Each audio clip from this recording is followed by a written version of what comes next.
Swiss football fans forced a league match to stop in its tracks as they protested esports. Young boys ultras threw tennis balls and console controllers onto the field at the 15-minute mark during their home game against Basel, forcing the referee to pause the game.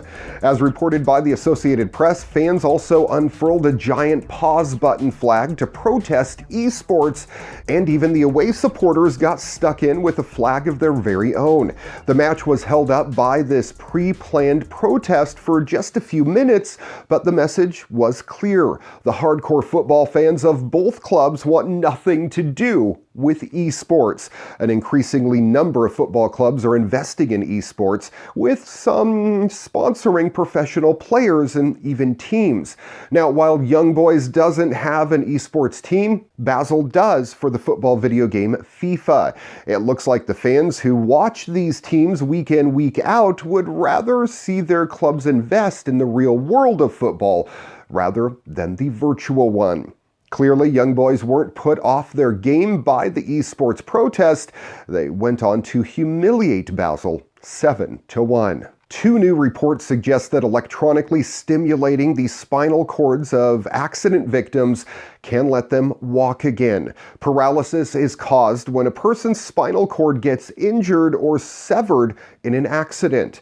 Doctors are testing whether implanting electrical stimulators below the injury can restore people's ability to take steps, and it appears to be working. Researchers at the Mayo Clinic said Jared Shinnok, paralyzed at the waist in 2013 while riding a snowmobile, has been able to walk 111 yards with assistance. Mayo reported the results in Nature Medicine and put out a video. Nobody is entirely sure, although the electrical shocks must fill in for the missing nerve signals from the brain. Doctors at the University of Louisville reported on 4 other cases in the New England Journal of Medicine. Some of the patients have been able to go home and get around with the walker. In the future, spinal injury patients may receive brain implants that get connected to stimulators in their spines, restoring the brain-body connection and perhaps enabling fluid movements. This kind of brain-machine interface has already been tested successfully in monkeys. And it all makes me think back to one of my favorite movies, Bicentennial Man. Robin Williams played a robot that lived for 200 years. And it was an awesome movie. I'm not going to give it away if you haven't seen it. Check it out for yourself, though. He actually develops organs that are interchangeable with humans and robots, enabling humans to live for well over 100 years, a future that I would love to see in my lifetime. Back in July, Lyft offered to give $550 in credit to Chicago residents who proved that they could live without their car for an entire month, substituting a mixture of Lyft, Zipcar, bike sharing, and public transit. It's now offering a similar deal to residents in 35 other U.S. cities. The exact deal varies with the city, but the ones that we checked out all seem to provide around $500 in credit, split between several different transport options, with Lyft itself, of course, presented as the main one.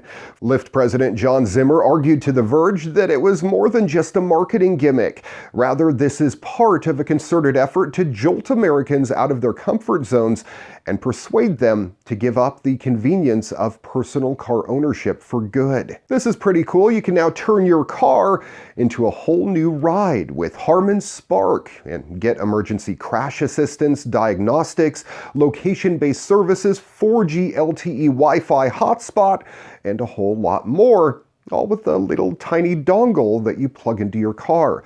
Starting a couple of weeks ago, you can now turn just about any car into a state-of-the-art connected car, and you don't need to upgrade to a new vehicle to hit the road with the latest technology.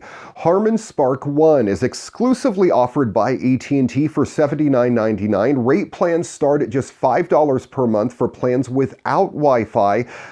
Plans including Wi-Fi are offered as both standalone and as an addition to eligible unlimited and mobile share plans. And for a limited time, buy a Samsung Galaxy S9, S9 Plus, or Note 9 smartphone, and you get a Spark for a discount, $29.99. It's pretty simple to use too. You just download an app from the App Store or Google Play, plug the Spark into the OBD2 port beneath your steering wheel, and you're ready to go. Many new cars today come with cloud connectivity, diagnostic security, and infotainment, but most vehicles on the road lack connectivity. That's why AT&T and Harman teamed up on this advanced platform that works with most 1996 models and newer. You get the standard features plus in-app payments, on-demand roadside assistance, driving tips, and a whole lot more. You will essentially feel like you're driving a new car. New features get added automatically as well. With Harman Spark, just about any car can be transformed into an LTE connected car. You get the most advanced connected services available on most new cars, plus some that you just can't get elsewhere. Consumers today are looking for simple devices that make their lives efficient and seamless. Harman Spark allows them to easily and affordably transform older vehicles into smart cars of the future with connected applications. One of the coolest features, in my opinion, is Watch It. It lets you know if your car's been bumped, towed, or moved when you're not around. It helps authorities locate it as well if it's stolen. Roadside Assistance Manager is another cool one. You can drop a pin at your location and request help 24/7. Pay through the Spark app and you'll be back on the road in no time. It also has the Wi-Fi hotspot and many other features that, again, is going to make your old car feel like a brand new one. Harman Spark is available right now at AT&T retail stores nationwide in the US and online. You can get more information by going to AT&T.com/devices/Harman. Chances are you've probably glimpsed or partaken in Japan's real-life Mario Kart. The Rent-A-Kart service finds locals and tourists dressing up as Mario, Peach, and Luigi and driving around the busy Tokyo streets. Not exactly a safe outing, but it looks fun nonetheless. What's not to like? Well, it turns out Nintendo itself was never a fan. In fact, last year, the gaming giant sued the company behind the service, Mario Co., for copyright infringement. Now a fresh ruling could derail the entire attraction. Tokyo's district court has sided with Nintendo by ordering Mario Co. to cease renting out costumes and to pay an as-yet undetermined fine. It seemed like they might go the other way after Japan's patent office rebuffed Nintendo's argument that Mario is, in fact, short for Mario Kart, but this latest decision upturns that 2017 ruling by acknowledging Nintendo's ownership of the abbreviation. It's really no surprise that Nintendo pursued legal action against the firm, considering how protective it is of its IP.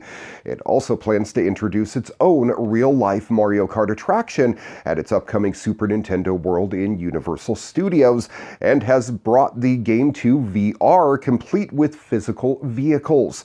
Meanwhile, the Rent-A-Kart service itself has suffered its fair share of controversies and has brought the game to VR, complete with physical vehicles. Meanwhile, the Rent-A-Kart service itself has suffered its fair share of controversies, including 2 high-profile crashes not too long ago, which did little for its standing among local law enforcement.